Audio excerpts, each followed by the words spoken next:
Hello and welcome to Beyond the Bio. This week, I'm reflecting on the year that has been 2024 on Beyond the Bio.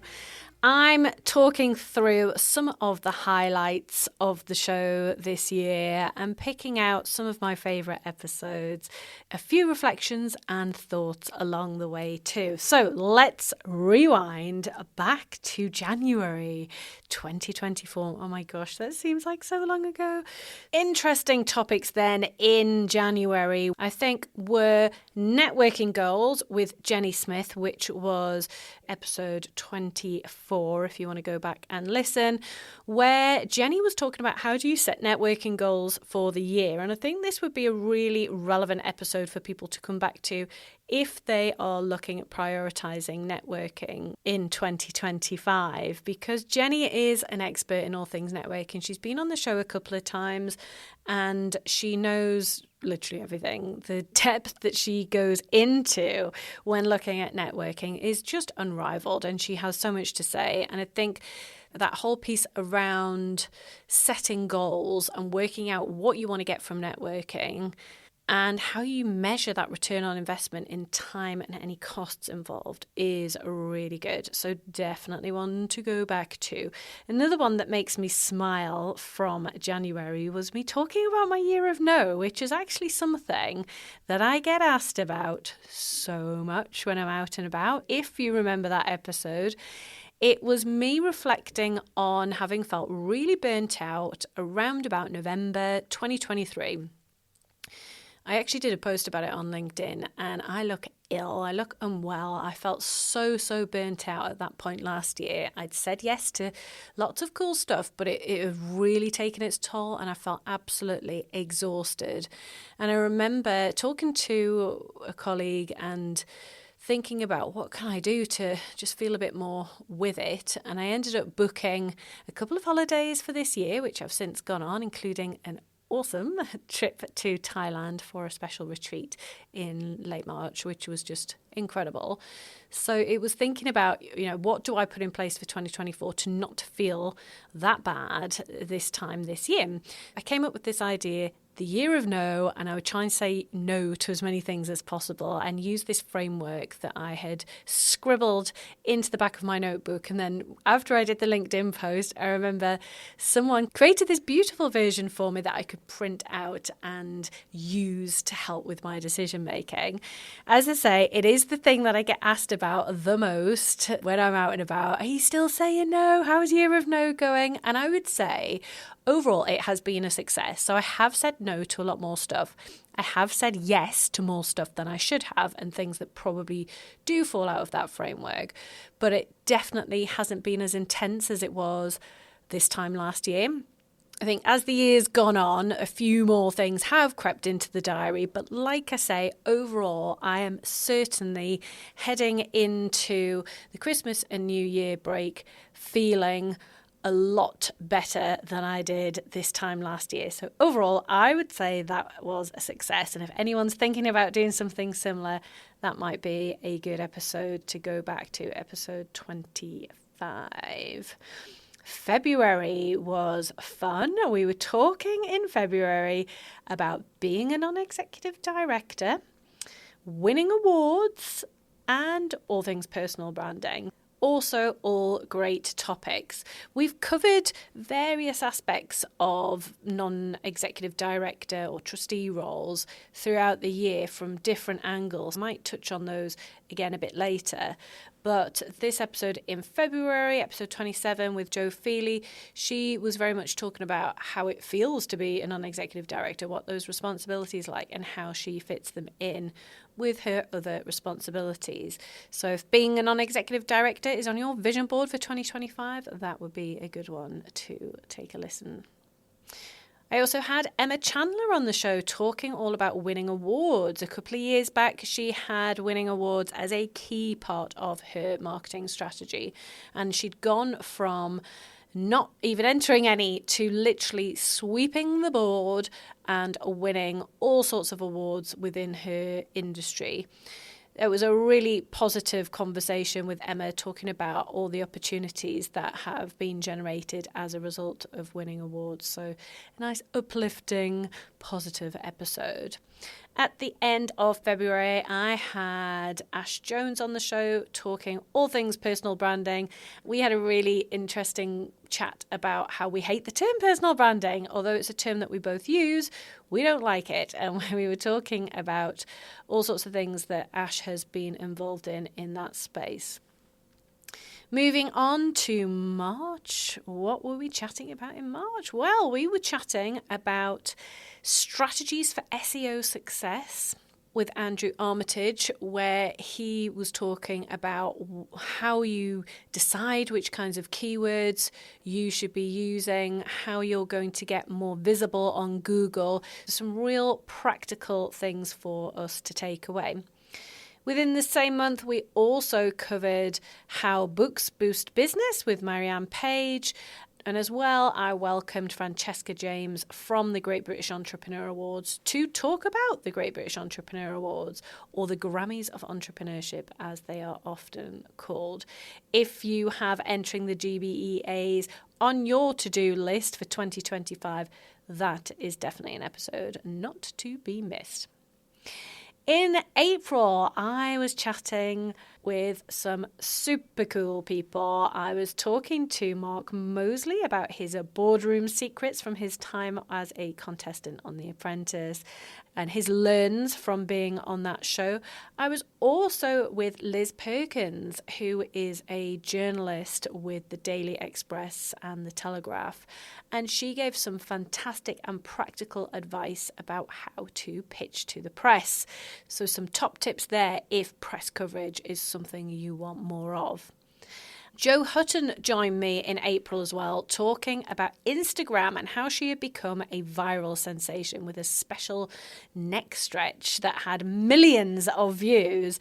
And it was so bizarre to hear of her experience of going from a couple of thousand followers on Instagram to, I think it was over 170,000 followers. And she had some great advice around what kind of content to create that lands well and how to manage that huge influx in followers.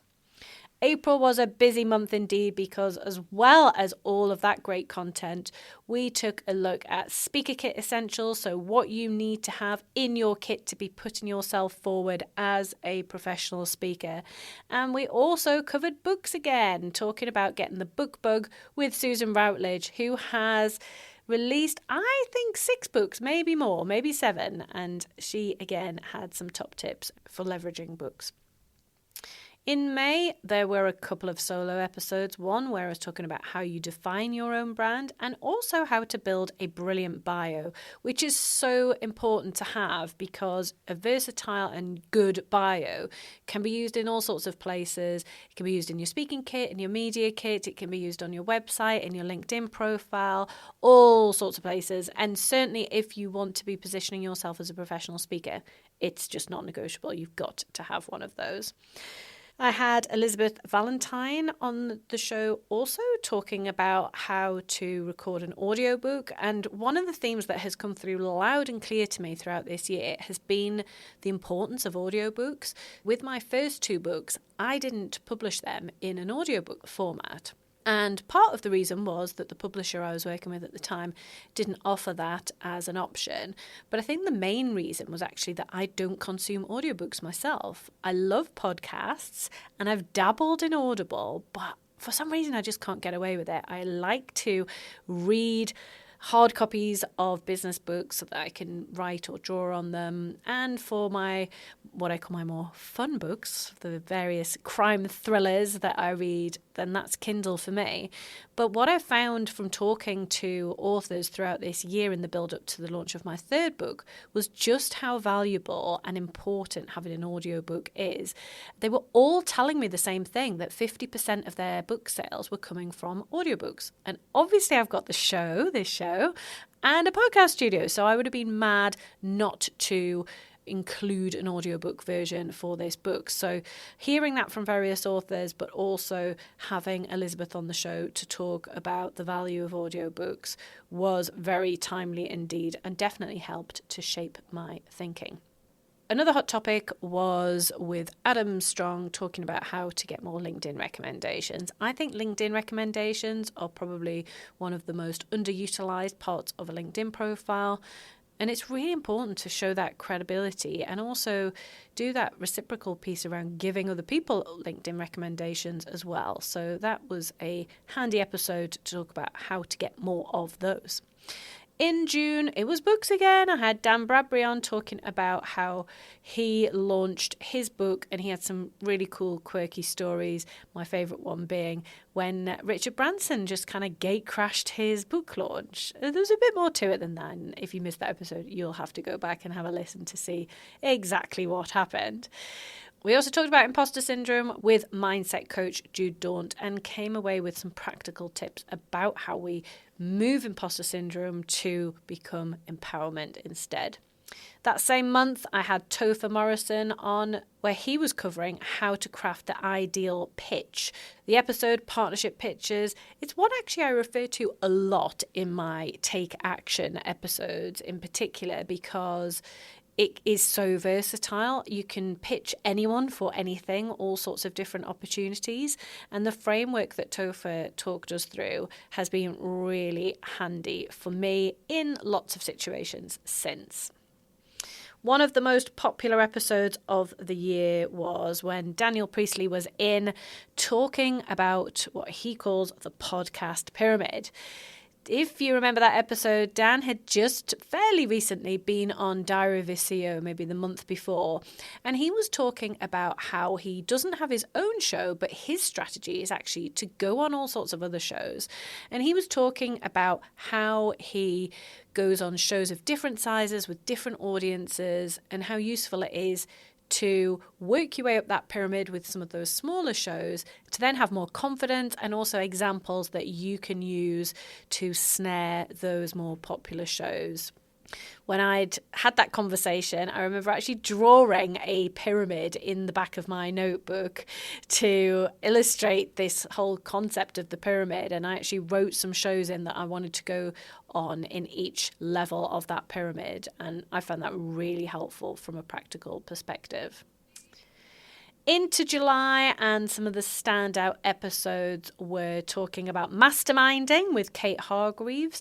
I'm a big fan of having some level of accountability, and I probably told you before that I have an accountability group that I met on a business accelerator 5 or 6 years ago, where we were put together as an accountability group. There were actually 6 of us originally, and then it became 4 as a couple have sort of dropped off over the last few years. But we still try and meet every Friday on Zoom and have a coffee together at 8 a.m. and just chat through various things.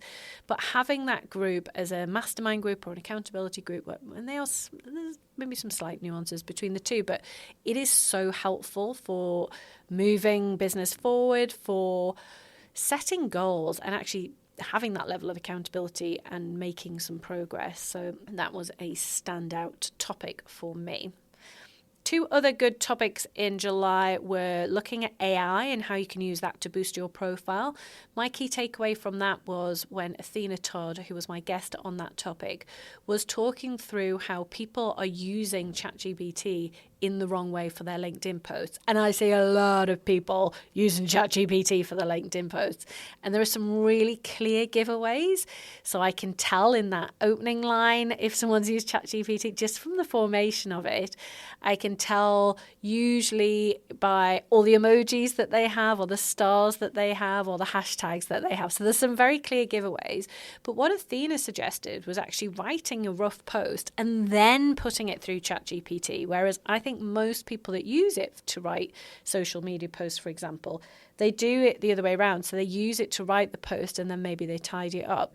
I have tried it a couple of times because I prefer obviously writing my own posts, but it is quite useful to tidy it up. So sometimes I might write my LinkedIn post on the train on the way into work, and then I just copy and paste it into ChatGPT with the instruction, tidy up this LinkedIn post. doesn't always do the job, but sometimes it just makes it that bit sharper. Then obviously if it does include any of those giveaway signs, you've just got to take those out. But worth having a play around with, I'd say. We've wrapped up July with our very own CFO from Moja, Joe Simpson, talking about the power of investing financially in your professional profile and how you can set some goals around that and what kind of return you should expect. In August, we were talking about how to get book reviews with Robin Waite. That was super, super interesting. He's done 6 books as well, I think. We also had Moja's COO on the show talk about how to enter awards. And Rachel writes a lot of our award entries for clients here. So she had some real top tips about how to give yourself the best chance of being shortlisted. LinkedIn legend Leah Turner was also on the show in August talking all things LinkedIn, as you might expect. And that was a fantastic conversation where we were just chewing the fat about LinkedIn for 20 minutes. And I love LinkedIn. It is certainly the platform that I get the most return on. It's always helpful to have a chat with Leah about what's coming up, what's happening, and how to make the most of the platform. September was all about the launch of my 3rd book, From Unknown to Unforgettable, How to Build a Personal Brand That Goes Beyond the Bio. Out now, everyone. And the first episode in September coincided with the launch of the book. So there was a whole episode about the book and the launch. But alongside that, I also had episodes with Teresa Heath-Waring, who was talking to me about how to become a podcast pro. And I'd approached Teresa to come onto the show because I love her podcast and I can see how she's grown that, and she's had it for such a long time. It's had a few name changes, and she's also tried out different formats and, telling people what they're going to expect, and, a few little tips and tricks there around how to hook people in, but also how to snare really big name guests. So I took a lot away from that episode. In September, we also covered personal website benefits, and we talked about the non-executive director path with executive search expert James Cars, who was sharing all of his fantastic knowledge about that. We wrapped up September with the fabulous Ollie Barrett, who I'd wanted to get on the show for so long to talk about how to nail panel discussions. And the reason why I was so keen to get Ollie on the show was because I have seen him host panels just so well.